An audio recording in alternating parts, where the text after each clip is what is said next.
Las áreas corticales, el homúnculo motor, eso es un nombrecito, y ya lo vamos a ver. Ya vamos a ver porque estamos acá en las partes mucho más avanzadas y complejas de lo que incluye una corteza cerebral. Las localizaciones funcionales, las áreas de Brodmann, la conformación interna, todos los núcleos y áreas como el tálamo, hipotálamo, subtálamo, epitálamo y los núcleos basales. Los ventrículos laterales, que son otros espacios que están dentro de este encéfalo, es decir, el sistema ventricular, todos los ventrículos, todos estos espacios que he estado nombrando acá, tercero, cuarto ventrículo, y los ventrículos laterales, que tienen líquido cefalorraquídeo. ¿Quién lo forma y cuál es el destino del líquido cefalorraquídeo? Junto con las capas protectoras de las meninges. Y sumándole a eso todo el conjunto óseo de protección de eje central. Las vías, los fascículos ascendentes y descendentes de la médula espinal, aquí está haciendo referencia a ciertas vías nerviosas. No vamos a poder estudiar todas las vías nerviosas porque es imposible. Es mucho, es todo un libro. Vamos a hacer hincapié en algunas vías nerviosas que son útiles para odontología. En este caso, las vías del dolor trigeminal o vía del dolor de esta zona del sistema estomatognático. Cómo hace referencia a ciertos núcleos, como el tálamo, y del tálamo las fibras se van a conectar con la corteza cerebral para que ejecute el dolor consciente. Soy consciente que está doliendo. ¿Bien? Los fascículos descendentes que vienen de la corteza cerebral y bueno, bajan, tienen otra función. Vamos a ver algunos nada más, si son vías ascendentes o descendentes. Y finalmente la vascularización del encéfalo. Bien, entonces todo esto lo vamos a ver en 3 etapas. Esta imagen es la que tiene en el PDF. Es la misma. Todo lo que habló el doctor Amit está acá. ¿Bien? Es un organizador esquemático, gráfico, y vamos a ir secuencialmente cumpliendo esas etapas. Eso también ya lo dio el doctor. Es lo mismo. Vamos a pasar directamente, una vez que él ya terminó esta parte de sistema, de organización del sistema nervioso central. Vamos a pasar a ir rapidito porque yo voy mostrándole cosas que aparecen en el libro de Snell. No me voy a salir de ese libro. ¿Bien? Este es otro de las figuras, de las imágenes organizativas del sistema nervioso central que está en el capítulo 1 del libro. ¿Qué significa esto? Organización del sistema nervioso. Como explicó recién el doctor, hay estímulos, todos son estímulos, todo nuestro ambiente son estímulos que vienen de afuera o estímulos que vienen propios del cuerpo de uno. Por ejemplo, él les habló la vez pasada de ciertos estímulos de la presión arterial. ¿Quién regula la presión arterial? ¿Cómo está regulada la respiración? Bueno, son estímulos porque no es lo mismo estar acá en la playa, por ejemplo, de 0 nivel del mar, que estar en una altura, por ejemplo, en el Aconcagua.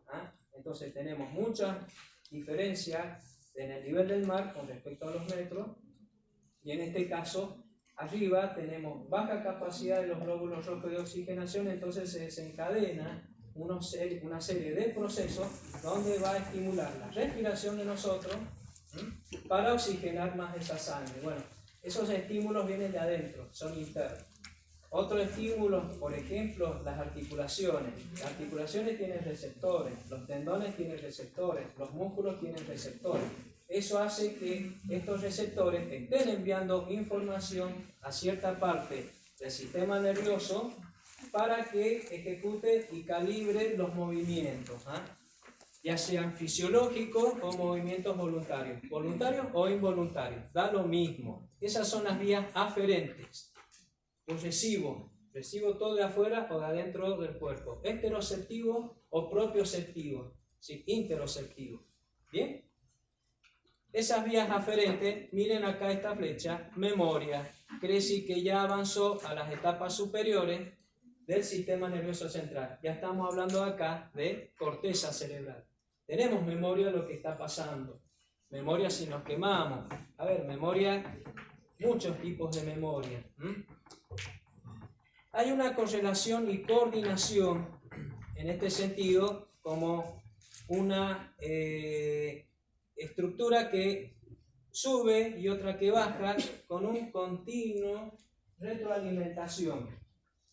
Esa retroalimentación o feedback se escribe, hace que se alimente esa memoria y esa correlación, comparación, coordinación hace que nuestros movimientos sean coordinados junto con otras ayudas de otras estructuras de ese sistema nervioso.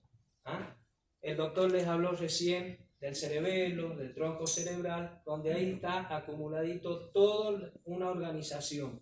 Bueno, hay vías ascendentes y descendentes de la corteza cerebral hasta estas áreas donde hay una continua correlación y coordinación y un feedback o retroalimentación. Eso fortalece nuestra memoria para la ejecución de movimientos o la memoria de los recuerdos, memoria para estudiar.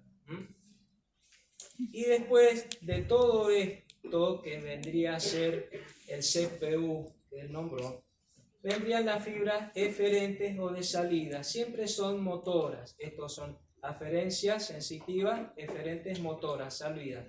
Ya sea para ejecutar funciones musculares o glandulares. Por ejemplo, en las glándulas, la acción del sistema nervioso autónomo involuntario, simpático o parasimpático. Y los músculos pueden ser músculos de estructura estriada o lisa. Si son músculos lisos, bueno, se les arreglará el sistema nervioso autónomo para ir controlándola. Siempre tiene una memoria previa que es la que maneja la corteza cerebral. ¿Bien? Bueno, eso es lo que les dice un resumen del mismo libro. Comprende conjunto de centros y vías nerviosas reunidas en el encéfalo y en la médula espinal. Es decir, este eje, encéfalo y médula espinal, conforma el sistema nervioso central. Después se les habló sistema nervioso periférico y sistema nervioso autónomo. El sistema nervioso autónomo lo vamos a encontrar tanto en el periférico como en el sistema nervioso central. Yo voy pasando las imágenes. Esto pues son resúmenes prácticamente del libro. No quiero hacerlo tan largo. Ahora, ustedes van a ver estas figuras en el libro donde aparecen cortes. Donde aparece, por ejemplo, este es un corte de una médula de tal sector y este es un corte del encéfalo en algún sector, en alguna parte de este encéfalo. Y van a ver toda una serie de color, de coloración, de contraste de coloración, un poco marrón oscuro y un marrón más clarito, donde lo marrón oscuro constituye lo que es la corteza cerebral. Esa corteza cerebral prácticamente es sustancia gris. A diferencia de lo que se ve más blanco, es la sustancia blanca. En este caso, esta H en el corte de la médula está conformada por la sustancia gris y alrededor, circuncidando acá, todo lo que es sustancia blanca. La diferencia entre sustancia gris y sustancia blanca la está dando una célula que conforma todo esto, que es la neurona. La neurona tiene el cuerpito, como ustedes saben, el cuerpito de la neurona que conforma la sustancia gris, tanto acá como la corteza cerebral. También hay sustancia gris inmersa o nadando dentro de esta sustancia blanca en este corte del encéfalo, que son los núcleos, como por ejemplo yo nombré el tálamo. Son núcleos. Esta sustancia gris no solamente son cuerpitos de la célula, sino también hay otros tipos de células que no son excitables y se las denomina neuroglia. Células de la neuroglia. Las células de la neuroglia son las que le dan el apoyo logístico, el soporte a esa neurona para que viva. Es decir, por una sola neurona se están moviendo muchísimas células de la neurona para alimentar esa sola neurona. Así que no se necesita cerebralmente en la corteza gran cantidad de neuronas, sino quién le da el apoyo logístico. ¿Ah? Por eso el inteligente, el que es esas personas que son, súper iluminadas como Elon Musk y tantos hay que hacen dinero tan fácil, es decir, tienen ese tipo de habilidad. Ustedes dicen, bueno, ¿tendrá cantidad de neuronas? No, tienen el soporte neuronal de las neuroglias mucho más desarrollado por una sola neurona. Entonces eso hace que tengan ese tipo de capacidad. ¿Bien? Ya vamos a ver todo este inicio cuando empecemos a hablar de neuronas, de médula espinal. Previo a eso, hay que recordar los planos y los ejes principales. Recuerden que los planos son los que van a utilizar para poder ver las imágenes que le ofrece el libro de Snell. ¿Por qué? Porque va a tomar una médula y la va a cortar. Va a tomar un encéfalo y lo va a cortar, tanto en sentido vertical como en sentido horizontal o en sentido antero-posterior o sagital. Bueno, esto es recordar las primeras clases donde yo tengo un plano sagital o antero-posterior. Entonces me divide el cuerpo en dos mitades, derecha e izquierda. El otro plano, perpendicular a este, formando un ángulo de 90 grados, es el plano coronal o frontal, que me divide a este cuerpo en un sector anterior, ventral o posterior o dorsal. Finalmente, un tercer plano que es horizontal o transversal o longitudinal, que me divide este cuerpo en una parte superior y una parte inferior o caudal. Superior, inferior o caudal. ¿Bien? Si no se acuerdan, lo repasan. Es muy fácil. El libro, cuando ustedes vayan viéndolo, les van a aparecer unas imágenes en color. Son los cortes. Primero hace de lo que es el encéfalo una primera impresión de un encéfalo visto desde arriba, que son las primeras imágenes que les ofrece el libro, donde podemos ver la estructura del encéfalo con toda una serie de cantidad de pliegues. ¿Ven todos estos pliegues? Los vamos a ver más adelante, solamente para que vean la figura. Una hendidura central o interhemisférica y pliegues del otro lado, lo cual esta hendidura me divide al encéfalo en dos hemisferios cerebrales, derecho e izquierdo. Obviamente están unidos por un puente de sustancia blanca que hace de conexión, porque si no se caerían los dos hemisferios. Están pegaditos. Los cortes, esto es una visión superior, lo estoy viendo desde arriba. Obviamente he sacado toda la cobertura ósea, todos los huesos que conforman la bóveda craneal.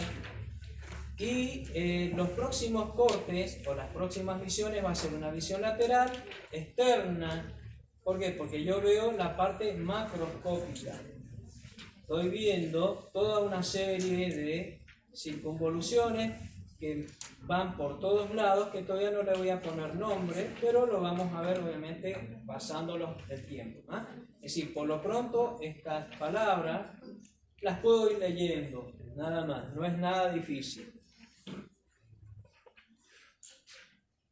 La siguiente imagen, ahora si la otra fue una visión superior, esta es una visión inferior. Lo estoy viendo desde abajo, es decir, desde la base del cráneo. Esa base del cráneo que ustedes ven, el cráneo seco y que yo veo el endocráneo. ¿Bien? Entonces, ¿qué me acuerdo de ahí? El agujero occipital y los otros agujeros que me van a conformar, que van a estar circunscritos dentro de las fosas.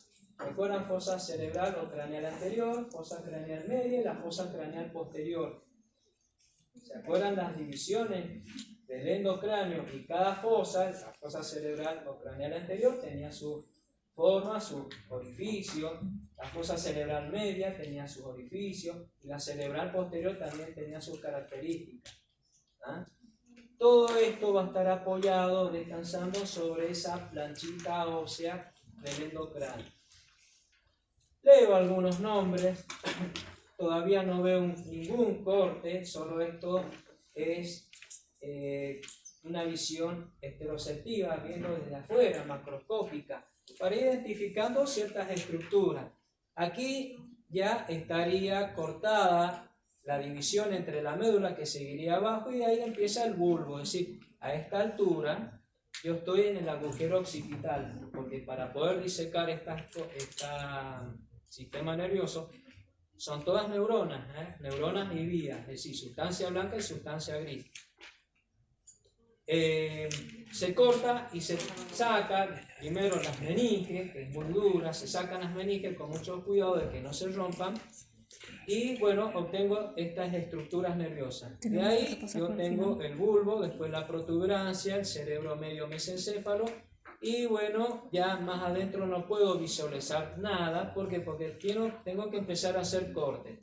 Uno de los cortes que puedo hacer es pasar un bisturí desde adelante hacia atrás, desde el polo frontal hacia el polo occipital, es una opción, y ver todas estas caras laterales cómo se presentan. Otra, puedo hacer distintos cortes en sentido transversal, es decir, sentido coronal, frontal, por distintos planos, donde a mí me interesa hacer los cortes. Si yo quiero cortar acá, puedo cortar y veo qué estructura hay de frente aquí. O puedo cortar en el medio para ver qué estructuras hay en este frente. O puedo cortar acá. Es decir, esos tipos de cortes que nos ofrecen son los que hacen las tomografías. Lo mismo, otra imagen del libro de Snell, donde presenta ahora la parte lateral, es decir, vi el encéfalo de la visión superior, visión inferior y ahora de los laterales, sin hacer ningún tipo de corte todavía. También tiene los nombres de los lóbulos, circunvoluciones, porque todo este enrolladito, que es la corteza cerebral, está toda plegada. Ya la vamos a estudiar bien, toda esta zona, más adelante. Puedo ver todo este encéfalo, puedo ver esta estructura acá, que tiene unas características macroscópicas distintas a esto. Esto sería el cerebelo, ven que está separado acá. Bueno, esta parte del sistema nervioso estaría descansando sobre la fosa cerebral posterior o fosa craneal posterior. Ahí descansa. ¿Qué veo acá? Parte del bulbo, hay una mueca, un surquito, y de ahí la protuberancia hacia arriba. Entonces tengo la protuberancia, puente, el bulbo, y acá el cerebelo. Todo eso estaba dentro de la clasificación que les habló el doctor recién. Bien, es un estudio y una visión macroscópica que ustedes ya pueden ir viendo desde los inicios del tema 1, porque antes de empezar el capítulo 1, el autor hace que vean previamente todas estas imágenes. La siguiente imagen que presenta el autor, Snell, ya sí se refiere a un corte. Este es el polo frontal y este es el polo occipital, es decir, que el corte fue horizontal o transversal, ¿bien? En alguna altura. Y yo veo desde arriba hacia abajo todo lo que me interesa ver. Siempre va a estar con distintos colores, este marroncito claro con respecto a esta estructura nerviosa de color blanco, y veo que también hay otras estructuras del mismo color que la corteza cerebral. Recuerden que todo esto que está coloreado corresponde a la corteza cerebral, donde está la sustancia gris. Sustancia blanca nadando en el medio y sustancia gris con formación de otros núcleos, por ejemplo este que parece un huevito, un tálamo, acá está el otro tálamo, otros núcleos que tienen forma de lente, que son los núcleos lenticulares, que son 3. Aquí hay otro núcleo caudado, la cabeza, núcleo caudado, y ahí está la cola, el núcleo caudado. Es decir, son núcleos que están inmersos dentro de la sustancia blanca, están como un mar. La sustancia blanca es un mar de fibras nerviosas, no son cuerpos celulares, sino son fibras nerviosas. Los núcleos están formados por los cuerpos de las células más la neuroglia, tanto internamente como externamente, que es la corteza cerebral. Las vías nerviosas que nosotros vamos a estudiar, tanto ascendentes como descendentes, van a hacer escala en algunos de estos núcleos internos para finalmente apoyarse y conectarse con alguna estructura de algunas partes de los lóbulos de la corteza cerebral. Y ahí se hace todo consciente. Soy consciente de todo. De los movimientos articulares, ¿por qué voy a hacer un movimiento voluntario? Se hace consciente todo. Otro que les expresa el autor es el corte frontal de este encéfalo. El otro fue un corte transversal, este es un corte frontal. Voy a ver lo mismo, pero en un corte frontal. Aquí tengo el bulbo, protuberancia, cerebro medio, mesencéfalo, ahí empieza el diencéfalo y todo el resto de la corteza cerebral, inmerso todo en sustancia blanca. El cerebelo, parte del cerebelo que está al lado de este eje, de esa parte del tronco encefálico. Lo van leyendo. Otro corte que les hace, y es el último de los cortes, que pasó por la cisura interhemisférica y dividió al cerebro en dos hemisferios cerebrales, el derecho y el izquierdo. Y veo también las mismas estructuras, donde salen los nombres, en otra posición. Es decir, yo una naranja la puedo dividir frontal, en un eje transversal, si quiero un eje oblicuo, donde se me ocurra. Esto es lo mismo. Voy a ver todo lo mismo, pero con distintos cortes.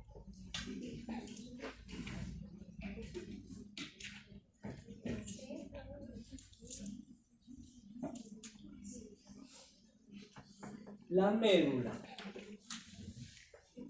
Se empezará desde abajo, la médula espinal. Esta es parte del eje del sistema nervioso central.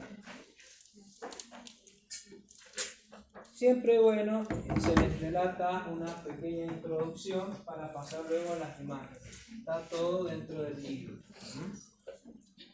La médula espinal tiene un origen, un principio y un final, como yo la estructuro. Es decir, desde un principio estaríamos en el agujero occipital. Baja la médula hasta la primera vértebra lumbar, cuerpo, el cimborrio inferior del cuerpo de la primera vértebra lumbar. Hasta ahí llegaría. Tiene una terminación. Está rodeada por las meninges, también lo mismo que el encéfalo, las tres capas meníngeas. También tiene líquido cefalorraquídeo que la va cubriendo. Hacia su parte terminal o caudal, abajo, la médula, observen estas palabras, se ausa, observen cómo está escrita, se ausa. ¿Qué quiere decir que se ausa la médula? La médula en sí, uno puede tomarla como un cilindro, que no es uniforme, ya vamos a ver por qué no es uniforme, sino que es un cilindro, pero cuando va llegando abajo ese cilindro se va afilando y terminando en un vértice, como si fuera el cono de un cucuruchito de helado. Eso quiere decir que se ausa y termina a nivel de lo que es la primera, el borde inferior, cuerpo, la primera vértebra lumbar. Ahí apenas termina, se ausa, esa terminación se denomina cono terminal. Es un cono, termina en forma de cónica. Como viene rodeada por las meninges, con las tres capas, la segunda de las capas de las meninges, la pía madre, resulta que como quedó corta y necesita llegar bien abajo hasta el hueso, hasta el coxis, esa parte de la pía madre, como que viene envolviéndola, va a formar en el cono terminal un cordón. Ese cordón firme, como una colita, ¡pum!, va para abajo y se agarra abajo. Se agarra en la última parte terminal del coxis y eso se denomina filum terminal. Es una prolongación de la pía madre que va enrollando este cono terminal, forma un cordón y se inserta en la última parte, en la parte posterior a nivel del coxis. Entonces, tiene un origen y tiene un final. Esa imagen, también la van a ver en el libro, es la médula espinal. Desde acá, desde el agujero occipital, tiene sus segmentos cervical, dorsal, lumbar. Ahí estaría terminando en este sector como cono terminal y ahí sale un cordón que va hacia abajo, hacia el coxis. Eso es el filum terminal. Cono terminal, filum terminal. Salen los nervios raquídeos por cada una de las divisiones medulares. Nervios raquídeos cervicales, dorsales, lumbares y sacros. Al último, como la médula baja, los nervios raquídeos bajan, se forma una estructura que se denomina cola de caballo, que son los nervios que vienen bajando, porque la médula quedó corta ahí. ¿Ven la médula? Se va usando, se va terminando y forma una especie de cono. Ese es el cono terminal. A partir de ahí sale un cordón fibroso que se denomina filum terminal para ir a insertarse en la parte posterior del coxis. Pero los nervios siguen bajando como una cascada. Como terminó la médula ahí, tiene que haber una inervación para que salgan los nervios raquídeos por estas estructuras, estos agujeros de conjunción de las últimas vértebras de la columna y sobre el hueso sacro. Entonces vienen bajando cada uno de los nervios raquídeos y eso es lo que se denomina cola de caballo. Entonces, en médula, en síntesis, ¿qué tengo que tener en cuenta? ¿Dónde se originó? ¿Dónde terminó? Cono terminal, filum terminal y cola de caballo. Son los términos que tengo que tener en cuenta.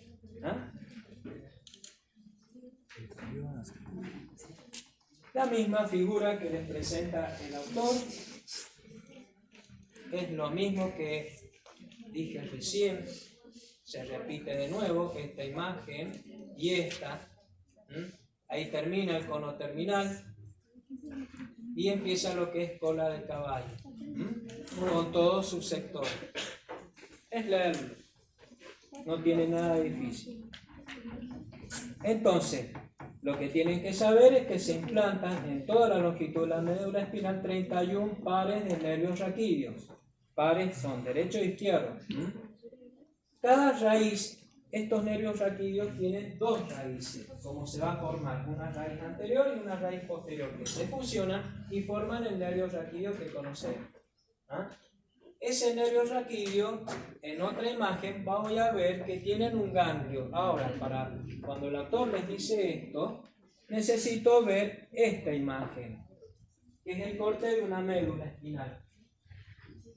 De algún sector, yo la corto la médula espinal, sustancia gris, la H, y la sustancia blanca alrededor. Sale un bracito, donde está en celeste, son las fibras de la raíz posterior. Este es el ganglio de la raíz posterior. Ojo que estos ganglios, a diferencia de los núcleos, yo tengo núcleos que son intracerebrales o intramedulares. Esos son núcleos. Estos ganglios, que si bien ustedes van a ver esta cabecita y ese ganchito, es el cuerpo de la célula.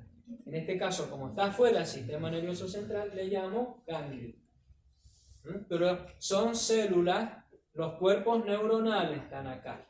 De ahí viene una fibra que entra por la raíz posterior a esta asta posterior, donde puede hacer sinapsis. Todo lo que va entrando por acá es sensitivo. La raíz posterior viene con aferencia sensitiva, me está trayendo información sensitiva.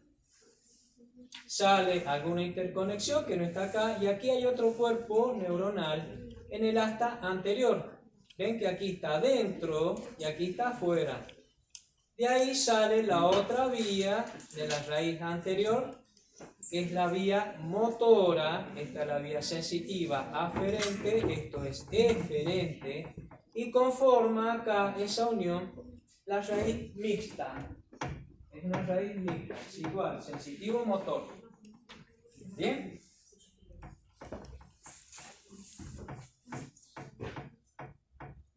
El libro les muestra también el mismo corte, ahora con color, donde se formó también la raíz. Observen cómo se forma la cooperación de múltiples raíces, tanto la raíz para formar este nervio raquídeo, para formar la ramita anterior y para formar la rama posterior. Ese ensanchamiento que ven ahí es el ganglio de la raíz posterior. Se fusionan y forman el nervio raquídeo. Este segmento y ese que corresponde a este nervio raquídeo corresponde a un área muy determinada, muy localizada. ¿Por qué? Porque el nervio raquídeo siguiente, que esté arriba o que esté abajo, también tiene su raicilla. Es decir, este segmento le corresponde a la inervación a este nervio raquídeo. El que está arriba o el que está por debajo tendrá su zona. Si esta es lumbar, por ejemplo, o dorsal, será dorsal 1, este es el segmento dorsal 2, y el otro será el segmento dorsal 3, o cervical 1, 2 o 3. Es decir, no se interponen en la información, sino que esto, cuando tienen estos segmentos, toda información que viene por acá se agrupa aquí. No la comparte con los segmentos de arriba ni abajo. Es decir, que si hay una lesión acá, se va a ver reflejado en este sector. O si hay una lesión dentro de este cilindro, adentro por un derrame o algo, o algún golpe, se va a ver afectado esta raíz, no la de arriba ni la de abajo. Eso se denomina dermatomas. Son segmentos donde va a estar inervado. Dermatomas. ¿Bien? ¿Está fácil o no? Ahora nada difícil. Lo mismo corte ahí en la imagen del lado derecho. Y la imagen del lado izquierdo es la médula espinal, con todas sus características acá, de que tiene un surco anterior, un surco posterior, laterales, no importa. Pero yo les dije que era un cilindro, donde ese cilindro tiene sus ensanchamientos o engrosamientos. Tiene un engrosamiento cervical, después viene el cilindro en la parte dorsal y un engrosamiento caudal, donde se engrosa la médula espinal. Es decir, no es un cilindro perfecto, sino que hay un ensanchamiento arriba y un ensanchamiento final. Eso hace que el autor, cuando se hacen los distintos cortes, yo quiero cortar acá y quiero cortar abajo o acá en el medio, voy a ver que la médula espinal no es un cilindro perfecto y esto va a demostrar acá que está ensanchada en este sector y se ha ensanchado también en este otro sector. ¿Qué significa que aquí es más grande, más ancha, que aquí es más ancha? Después el resto, primero, segundo, tercero, acá mantiene una estructura casi uniforme cilíndrica. ¿Por qué está más ancha? Porque en estos sectores ha dado origen a unos plexos nerviosos. Plexos nerviosos quiere decir acumulación fuerte de raíces con sus nervios espinales que van a dar origen a los plexos cervical, que va a ir por el cuello, y el plexo braquial, ahí mismo, que va a ir al miembro superior. Y acá abajo da origen al plexo lumbosacro, todo lo que va hacia el miembro inferior y lo que es la pelvis. ¿Bien? Por eso la médula espinal, cuando él les muestra, no es uniforme, no es un cilindro uniforme. Cuando vean esto, bueno, van a decir, es más ancha acá y más ancha acá. Quiere decir que en estos segmentos se ha formado plexos. ¿Bien? Plexos.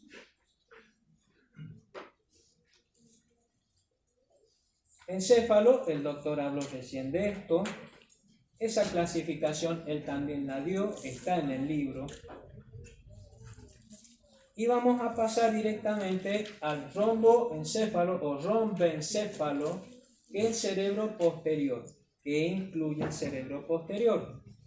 La médula espinal, que ya habíamos hablado, y en este caso ya empezamos con el bulbo raquídeo, es decir, que ya estamos arriba del agujero occipital y ya estamos inmersos dentro del endocráneo. El autor les presenta muchas veces esa figura. es visto una visión de frente, macroscópica. Es decir, lo que veo por fuera, no lo que veo por dentro, porque por dentro de este eje está lleno de núcleos, que lo que son los pares craneales están allá adentro. Yo no los veo todavía.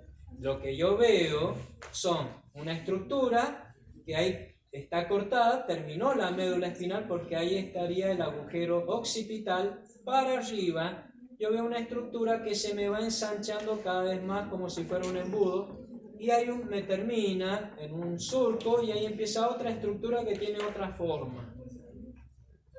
¿Qué veo acá? Esto, hasta este surco que hay aquí entre la protuberancia o puente y el bulbo, sería el surco bulbo-protuberancial. Ahí termina la protuberancia.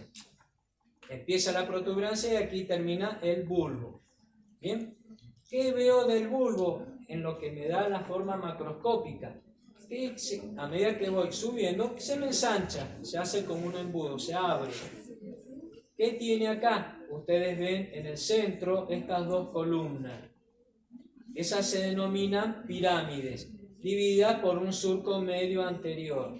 Una pirámide, otra pirámide. Ustedes se preguntarán, ¿qué es eso, pirámides? El sistema nervioso.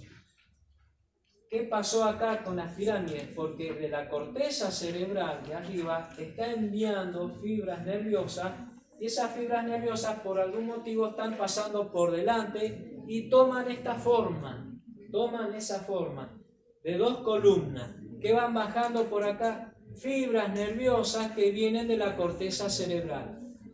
Fibras nerviosas, sustancia blanca, y tiene esa formita. A los lados van a ver estas pancitas, estas convexidades, y esta otra convexidad que está acá, que tiene el nombre de oliva vulvar, que están por detrás del surco lateral. Esas olivas vulvares son núcleos. No vamos a ver sistematización, es decir, cómo un núcleo se conecta con otro núcleo y forma una vía ascendente o descendente. Es decir, son muy complicadas. Solamente yo voy a hacer referencia a lo que veo por fuera, nada más. Entonces, pirámides, olivas vulvares, derecha e izquierda, surco bulbo protuberancial, es lo que estoy viendo. Después me llama la atención esta otra estructura, mucho más grande, que se llama puente o protuberancia, y que realmente este puente o protuberancia son fibras transversales, porque se nota como que si fueran pelitos que caen de un lado para otro, y realmente son fibras nerviosas, son vías nerviosas que están conectando. Atrás, ¿qué es lo que hay atrás de esto? Está el cerebelo. Delante de esto, atrás está el cerebelo. Y estas fibras transversales están conectándose con el cerebelo que está atrás, que no lo veo y que el autor no lo presentó acá. Porque el objetivo era estudiar este segmento nada más. Con este segmento aislado de